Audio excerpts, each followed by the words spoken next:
அரசு ஊழியர்களுக்கு good news. Pongal bonus அறிவிப்பு யார் யாருக்கு எவ்வளவு தெரியுமா? தமிழக அரசு ஊழியர்கள், ஆசிரியர்கள், ஓய்வூதியதாரர்களுக்கு பொங்கல் போனஸ் மற்றும் பரிசு வழங்க முதல்வர் ஸ்டாலின் ரூபாய் 163.81 கோடி நிதி ஒதுக்கீடும் செய்துள்ளார்.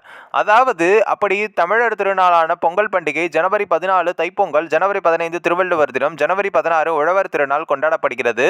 இந்நிலையில் அரசு ஊழியர்களுக்கு பொங்கல் போனஸ் தொடர்பாக அறிவிப்பை முதல்வர் ஸ்டாலின் வெளியிட்டுள்ளார்.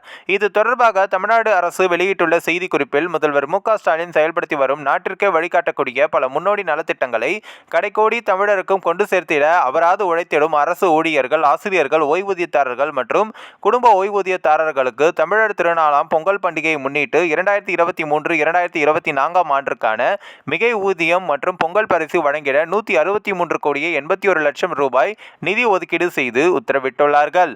சி மற்றும் டி பிரிவை சார்ந்த பணியாளர்கள், ஆசிரியர்களுக்கு ரூபாய் 3000 என்ற உச்சவரம்புக்குட்பட்டு மிகை ஊதியம் வழங்கப்படும். தொகுப்பூதியம், சிறப்பு கால முறை ஊதியம் பெறும் பணியாளர்கள் மற்றும் 2023 2024 நிதியாண்டில் குறைந்தபட்சம் 240 நாட்கள் அல்லது அதற்கு மேலாக பணிபுரிந்து சில்லறை செலவினத்தின் கீழ் மாத அடிப்படையில் நிர்ணயிக்கப்பட்ட ஊதியம் பெறும் முழுநேர மற்றும் பகுதி நேர பணியாளர்கள் ஆகியோருக்கு ரூபாய் 1000 சிறப்பு மிகை ஊதியமும் வழங்கப்படும்.